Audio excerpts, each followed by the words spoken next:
It's been ups and downs. It's been a crazy journey.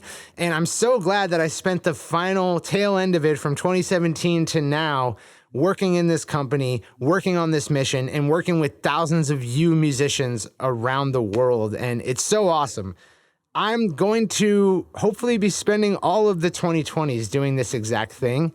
And I'm really excited about that. You are now listening to the Creative Juice podcast brought to you by Indepreneur.io.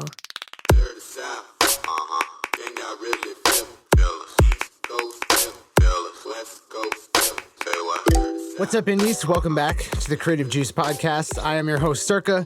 With me, as always, is Corrin. Now, Corrin and I are recording our parts separately just to batch some episodes for you guys. So I'm going to be delivering to you my predictions for where music marketing, the music industry, and us as a company will be heading, not only in 2020, but over the next decade, because we are entering a new decade.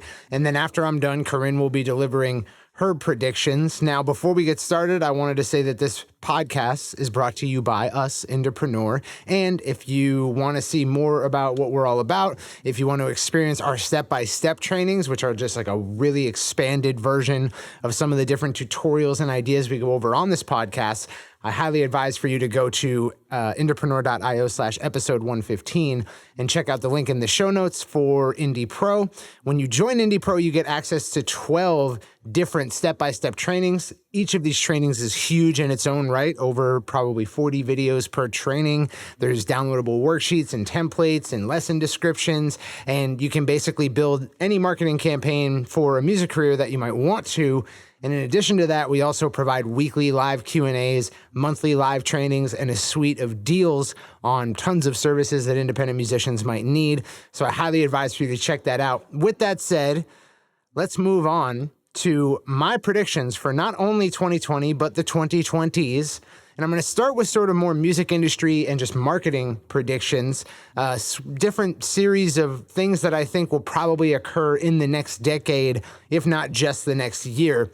And let's start off with demonetization. Now, I think that obviously the music industry has seen rapid demonetization over these last 2 decades since 2000, but I think we're going to see just a final leg of that process whereby it becomes more demonetized than it even is right now. So if you think about it, you know, instructional videos used to cost a lot of money. Now you can get any instructional video for free without an account on YouTube. Now, I don't think that music ever costs as much as like an instructional VHS series, and you can't get it anywhere for free without an account, right? It's going to be ad supported, and that ad support doesn't yet pay the creators in a way that's feasible. Furthermore, we haven't seen sponsorship enter music in the way that it has YouTube. So I think there's some room to go on this trend. There's still some sort of untangling of the music industry to be had, and I'm very excited for what 2020 brings in that regard. But I think we're not done yet in terms of music hitting its value floor, and a lot of indies are going to get upset about that and be like, you know, music used to cost something, now it doesn't, But I don't think you should get, you know, sort of that upset about it. Like, it's just the way things are. It is what it is. And if you don't find a way to evolve and exist in spite of that, then like it's not going to work out for you. It probably wouldn't have worked out for you even if people did still pay a lot of money for music, because you just don't have that sort of adaptive attitude. So don't not have that adaptive attitude is what I'll say. Now, on the digital marketing front, I think that 2020, this next year, is going to see a big expansion of Messenger. We're probably going to see iMessage join the Messenger chatbot conversation. You're probably going to be able to code up custom experiences in iMessage, probably with the same chatbot builders that we already use for Facebook Messenger. And that indicates a larger trend, which is that a lot of the communication online is going to be offboarded to chat, to messaging. And I think it's ManyChat that posted this prediction that chat users or messaging users are going to outpace social media users in 2020, which is pretty nuts, right? There's going to be more people using messaging services than there are using social media in general. And that means that's where the customer and fan and audience attention is going to be, inside of Messenger. And we're going to see a massive expansion in terms of what types of experiences are conducted in messaging conversations.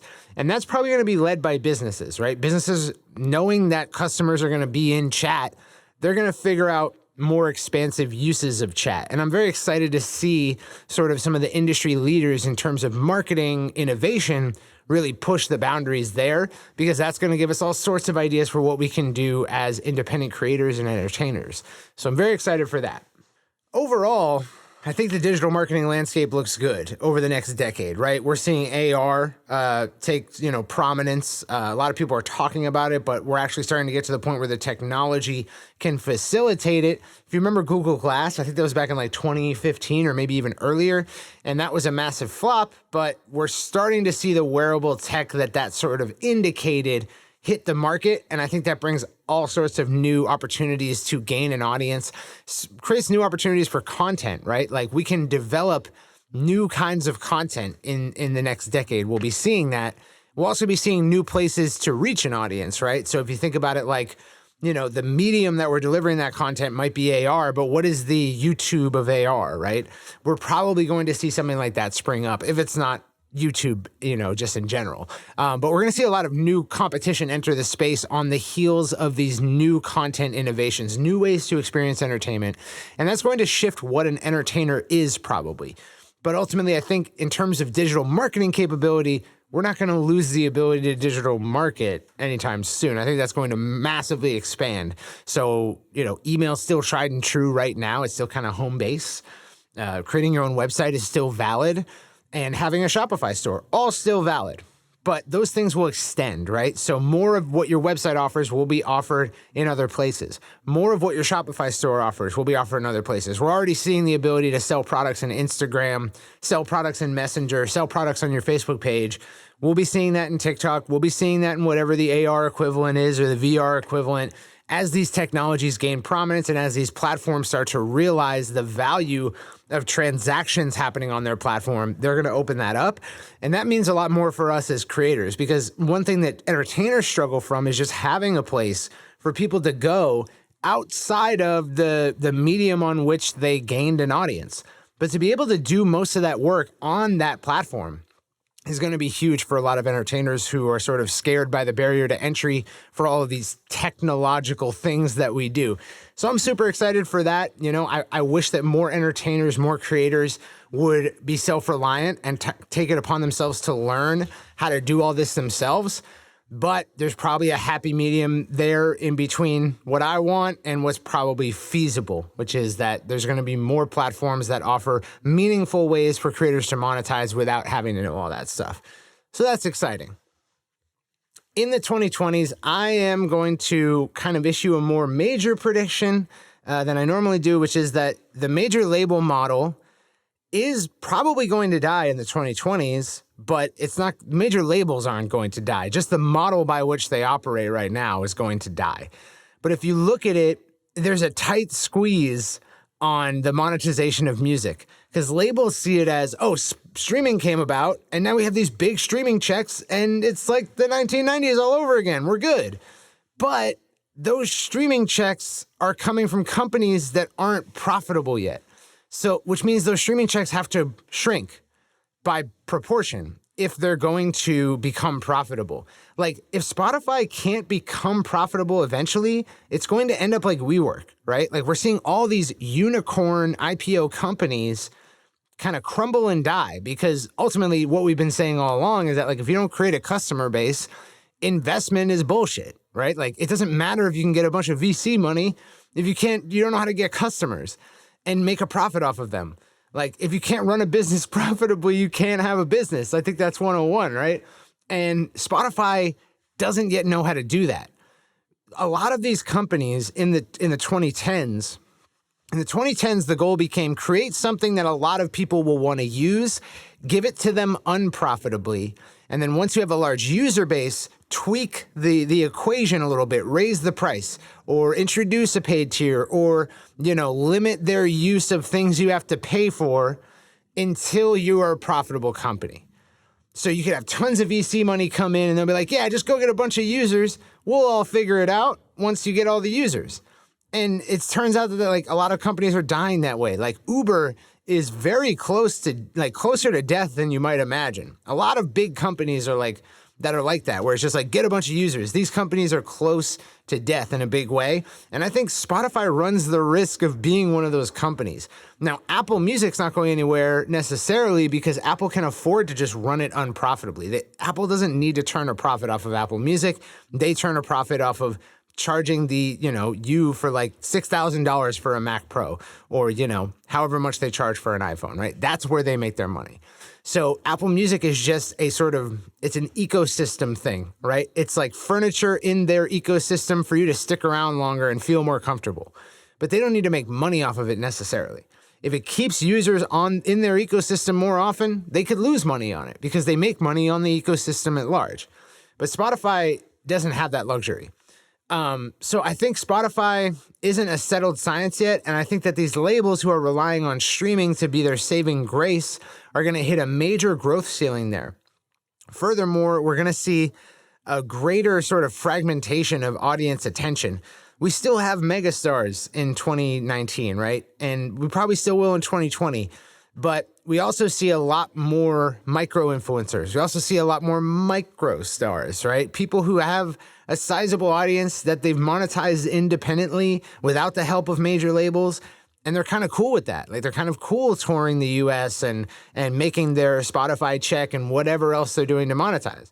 So, I think that the major labels have to address those two issues, which is your megastars won't have so much dominated market share. It won't be such a monopoly on consumer attention going forward, just because there'd be more people, right? Like, I'm not saying, oh, you're screwed. I'm just saying, like, there's going to be more artists. The medium by which we create content and create entertainment is going to get easier and less expensive to set up, and the barrier to entry will drop, and thereby more people will be creating music, videos, whatever.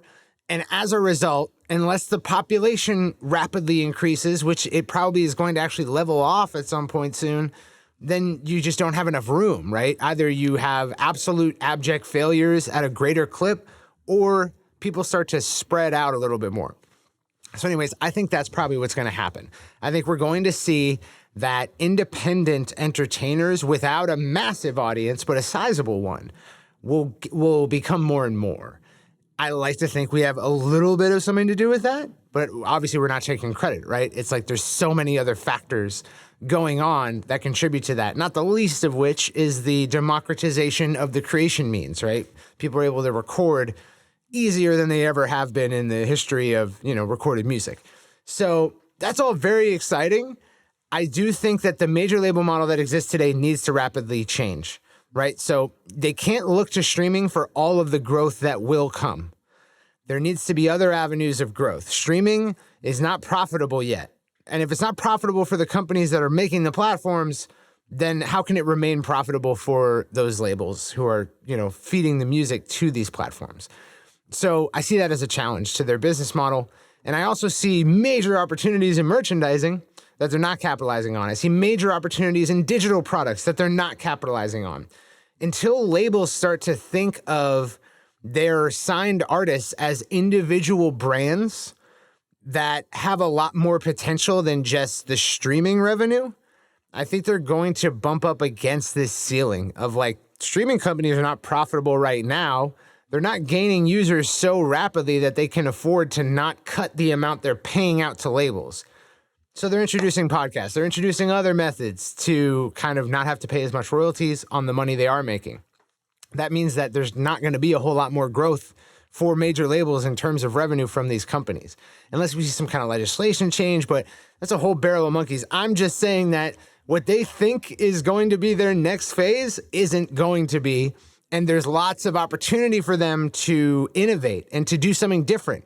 Not that they have the greatest track record of doing that, but they totally could at any time. Like, most of these artists that are signed and are on the charts have fan bases that equate to tens of millions of dollars a year in revenue potential from merchandising, from digital products.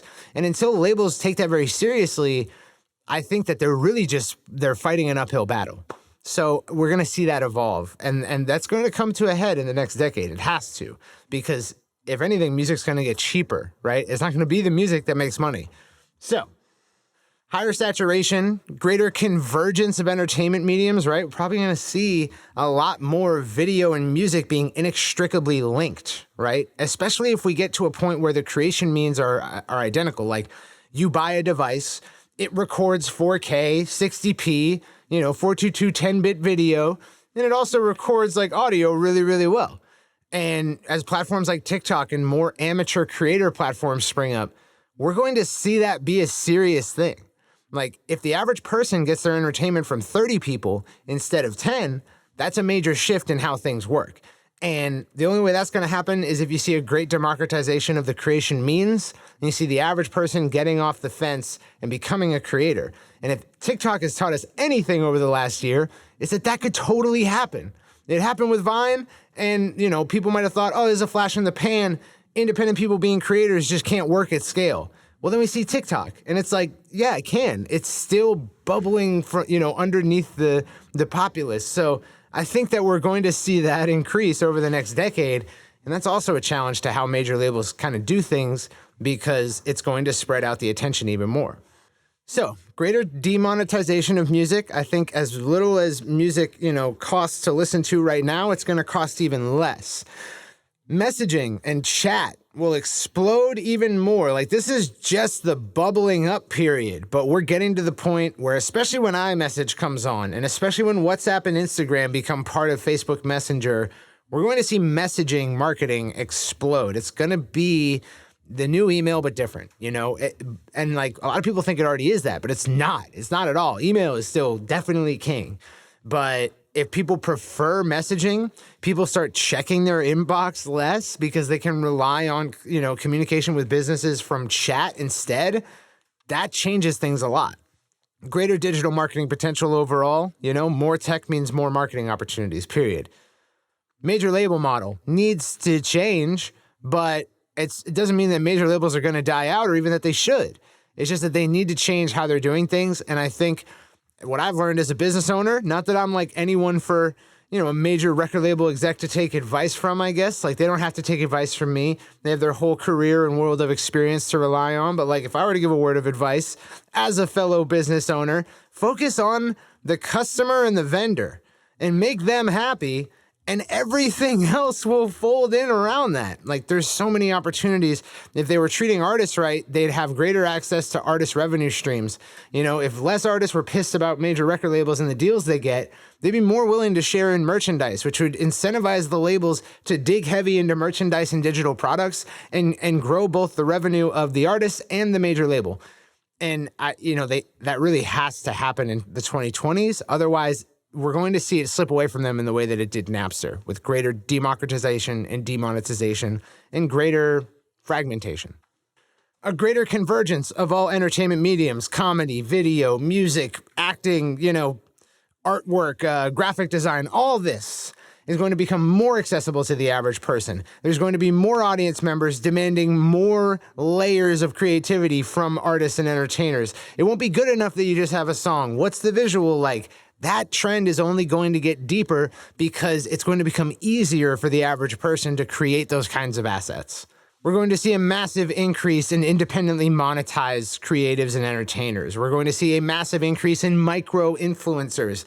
It is now a thing to have an audience of 250,000. You don't need 200 million. You don't need 20 million. 250,000 is enough to both pay the bills, live comfortably, and just create all day, every day. And we're going to see that increase.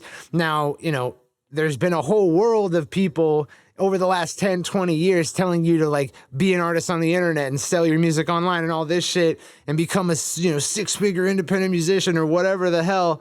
But that's real. It's just not happening with the types of people who were talking about it, right? It's happening with like these kids on Instagram, these kids on TikTok. They're proving that model. So I think that it's happening in a place no one expected it to happen, and it's going to continue to happen. Now let's talk about how Indepreneur is going to change in the next year and in the next decade. So here's what we're investing in 2020. This is next year. Next year, you're going to see all these changes.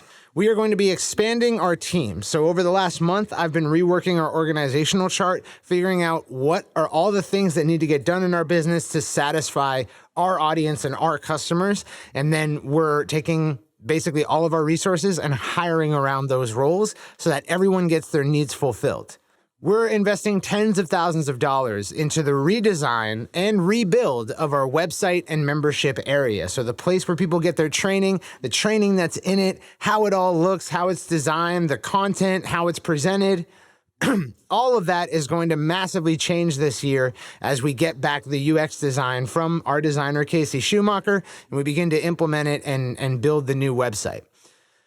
Which means that Indie Pro members are going to get a much greater access to the knowledge that they need. We're going to be able to publish stuff more often and easier. There's going to be more training and potentially the ability to access our membership area through an app or a mobile website that's very mobile friendly. We're also going to be creating a new training schedule and kind of changing how we roll out trainings here at Indepreneur. So it's our goal this year to get a public published training schedule out so that people have a copy of it and know when trainings are due, like what month is what training coming out in Indie Pro. At the very least, we want our Indie Pro members to have it so that they know what's coming down the chain in their membership area. And in 2020, we've got it all set up to launch a new training every 2 months, and we'll also be performing some updates on existing trainings. And I've talked a little bit about that before, but it's going to be crazy. Like I've been spending all month planning it out and making sure we have all the resources and all the scheduling to do it. And I'm super excited about it. We're going to have greater access to one-on-one help in Indepreneur. So we're going to be developing, kind of higher tier offerings, higher tier services that allow our experts to walk indies and people who are looking to market other musicians through the actual processes that we run at an agency level. That way we can be training more people who can help other people in the group, who can make massive change in their own career, become a testimonial for us. Win, win, win, win, win. We're actually going to be ramping up free resources and content as well. So if you've ever downloaded our targeting list worksheet, if you've ever downloaded our ultimate album launch workbook, if you've ever downloaded something from us in exchange for an email address, if you've ever downloaded something from us for free, there's going to be more stuff. We're also entertaining the idea of offering these things in a free style of our membership, but there's more on that to come. Ultimately, what you need to know is that the content that we've been putting out is going to increase, and the free resources, the downloadables, the things you don't have to pay a dime for will also increase. With the new organizational structure, we're also going to be putting a dedicated person on indie deals, which for our Indie Pro members, you have exclusive savings on some of the apps and the different services that we need to run our campaigns or to just be independent musicians, like mixing and mastering and production. And it's grown. We went from 2 indie deals when we started Indie Pro to now there's, I believe, 8. But we want it to grow faster, and we want there to be sick deals in there. It's something I really want. I want Indie Pro to pay for itself, basically. So some indies get in there and they're like, I don't actually need any of these deals. I wish there were more deals in there so they could actually save money on Indie Pro. So we're going to be hiring a dedicated sort of strategic partnerships person to stay on that kind of thing to make sure we're always bringing new deals into the Indie Pro member area. On a bit of a personal note, and well, I guess it sort of concerns you guys as well, next year, I'm going to be, starting January 1st, carving out time from every week to create music and videos with the lovely casts of musicians and producers that frequent this studio. I'm going to be using the music and the videos to draft marketing ideas and then test those out, and I'm going to be documenting all of it for Fullstack Creative, our YouTube channel. So we're going to be documenting that entire process. I, along with my collaborators, will become a full-on testing grounds artist. And we're going to be reporting all of the stuff we do, how we make the stuff, how we market the stuff, and what the results were. I'm very excited about that. And as you may have noticed, like in these videos week to week, the studio's changing a little bit in preparation of that. So there will be a studio tour, and then there's going to be a lot of content about that thing. So there is going to be a studio tour, and then there will be a lot of content about that project. So I'm very excited about that, and that'll be happening every week in 2020. And lastly, something kind of important is coming down the chain. I can't fully disclose yet. But what I will say is that my role here at the company will be changing. What this company demands from me is changing. It's evolving, right? I need to be more available as a CEO, as leadership, as someone who's helping to organize everything, helping to make the right hires, and basically allowing technicians the room to be the superstars that they are, but giving them the resources they need to do that as well. Which means I can't be buried in the boards all the time like I am. Like a lot of you guys know, I'm a total nerd, I'm a total geek. I would rather be editing videos for 8 hours than in a business meeting. I like getting shit done, but I kind of have to use some discipline here, right? And step into the role as a CEO and as an owner. And that's what I'm going to be doing in 2020, which means you'll be meeting a lot more of the Indepreneur team. It's high time that you understand the absolute superstars that we have with us here on the team, that you get to learn from them. I got a comment recently from someone who was like, hey, I really dig your teaching style. I hope you continue teaching in addition to these other people. And I was like, well, you don't understand how good some of these people are. A lot of times I'm not the most knowledgeable in the room when it comes to this stuff because my team is practicing it so much more often. And practice is what makes you really sick at something. Like not only practice, but like recent practice. So I'm really excited to be kind of letting those people sort of like bloom as the flowers that they are, right? I want you to meet the people who make up the Indepreneur team. I want them to be delivering content, to be delivering training. I want you to get to know them so that you understand the value that they have to present to you, because there's a lot of ways in which I'm inadequate. And you really deserve the whole scope of what this team has to offer, because there's a lot of expertise on the team that surpasses mine.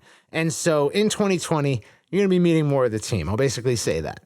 With that said, thank you guys.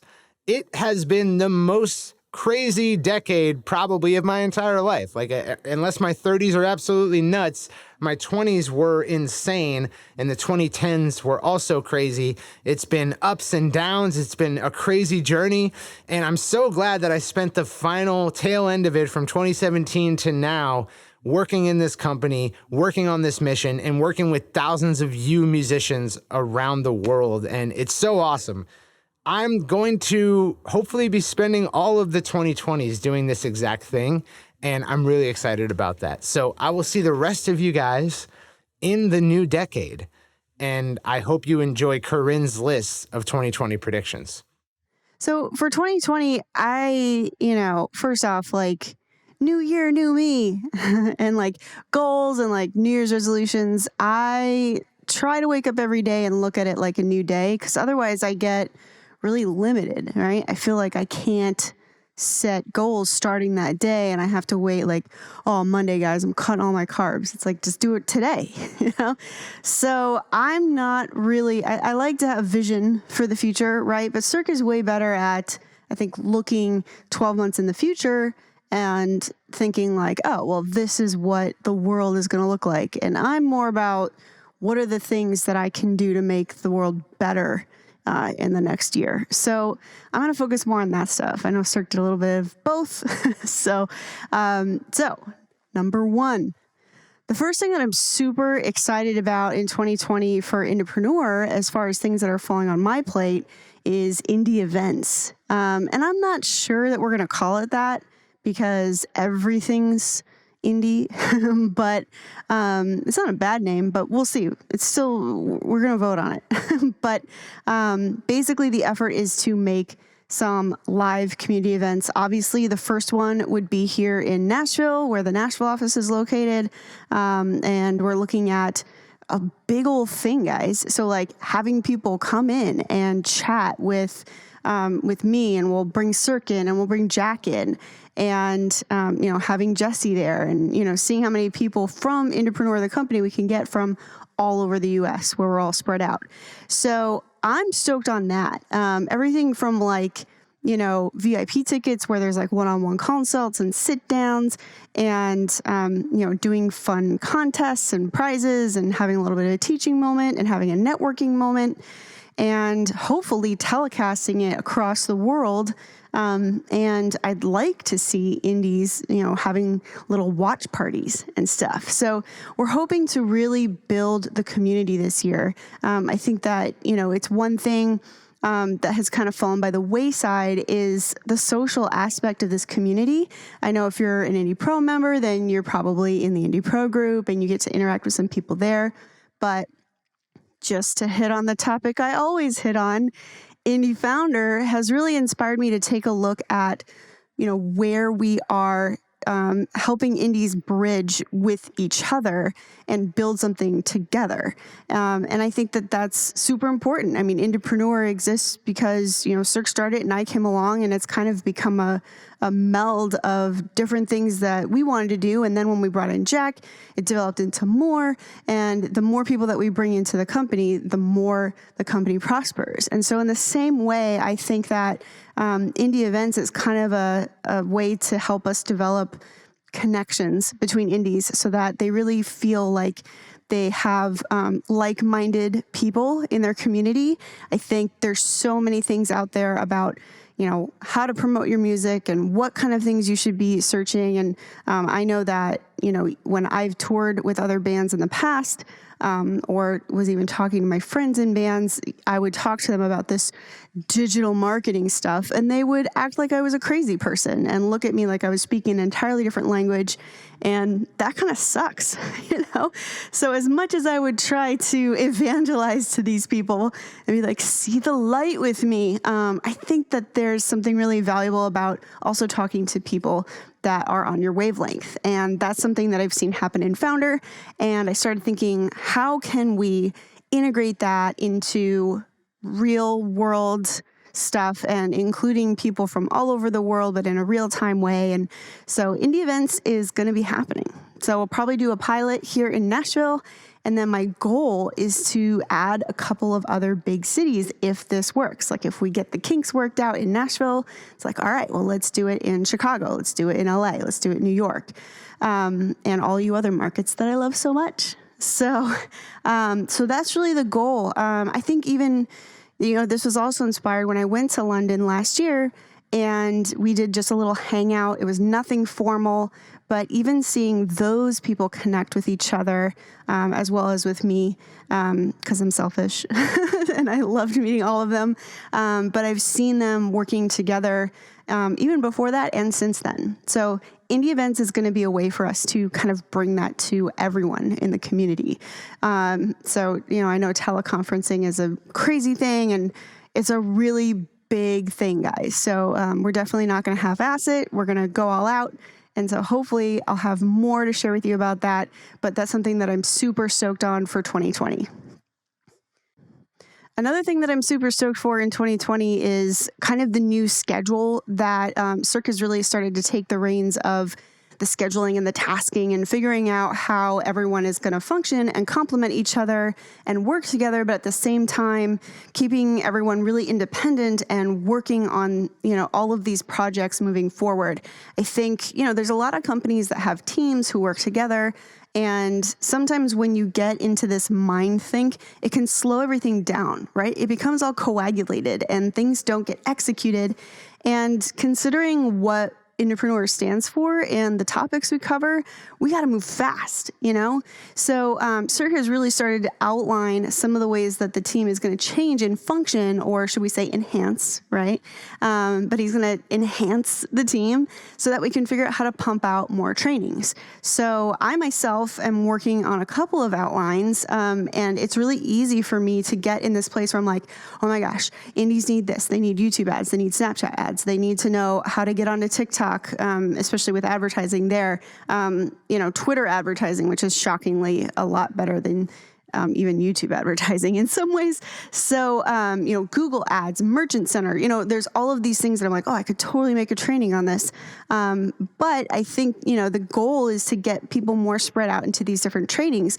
And so I'm going to be able to kind of focus down on like the training that I'm doing, and not have another one due for 6 months or whatever it is, and knowing that I can let other things kind of take my attention for a while and then, drop this training. So I know I've been talking about it in the group before. Currently in the Indie Pro ground reports area, there's a 1-hour session for greenlight warmth boosting, which is how to make the use of that boost button so that if you're on the go, you can kind of make a quick ad campaign that's actually relevant and making that boost button work instead of it being dumb, like page and your friends.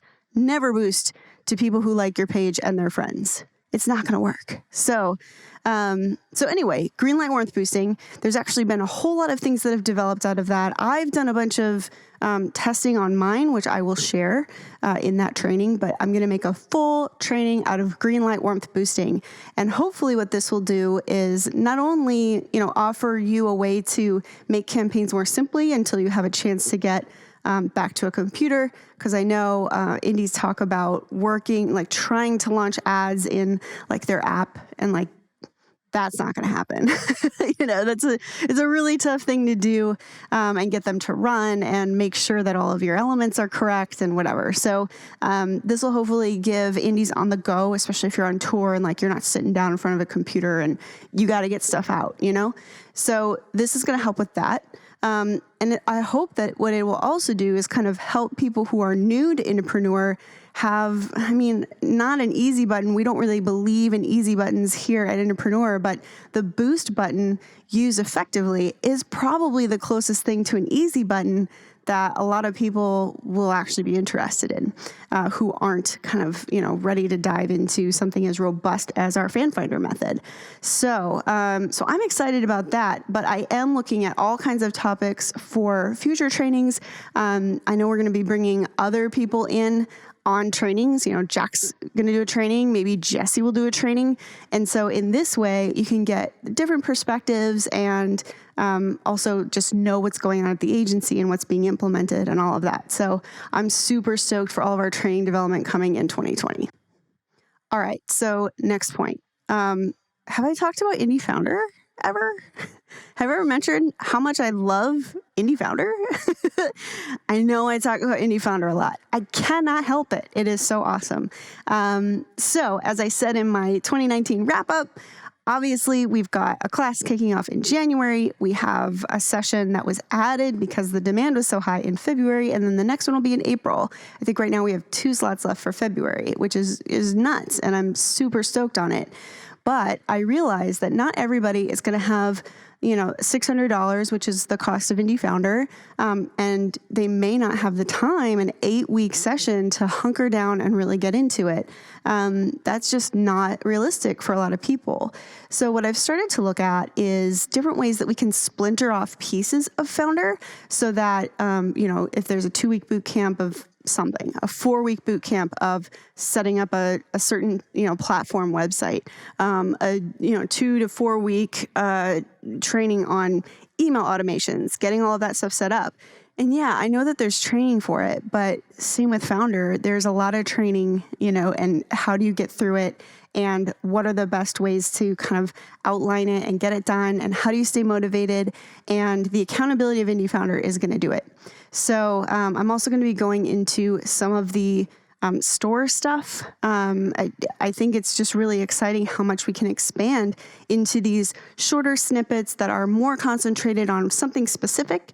I know also in Indie Founder, we cover a lot about ads, but some people might want an advanced section on ads. So how do you get your catalog uploaded into Facebook Business, and what are the creative ways that you can advertise specifically your product catalog?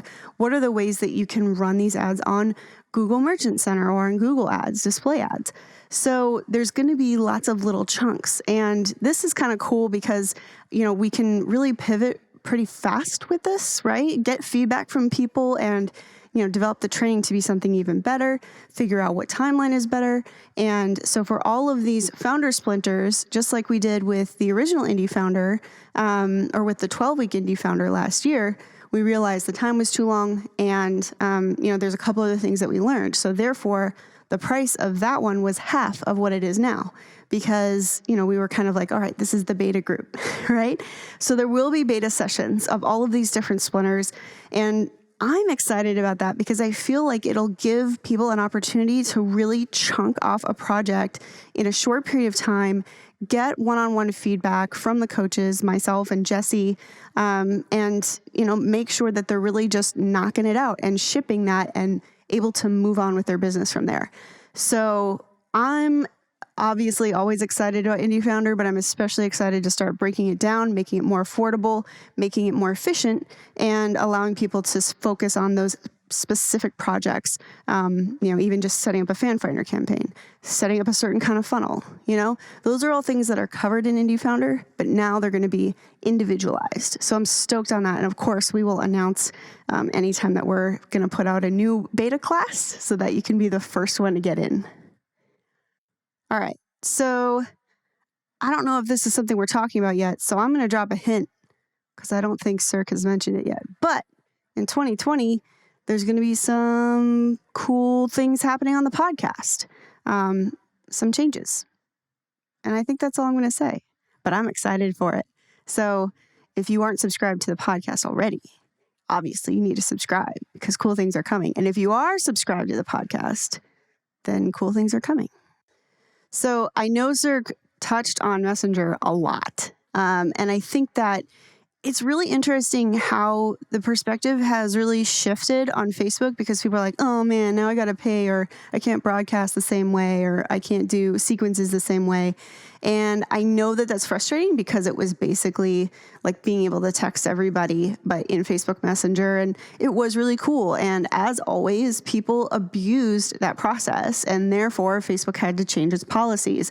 It also had to change its policies because of dumb politics. Like, let's all admit it. Like, we know that all of this stuff happening at Congress and people's paranoia about privacy has caused an overcorrection from a lot of these different providers. So, maybe you highly value your privacy and you think they're right on point. If so, then party for you. But it makes it really hard to market, or at least harder to market.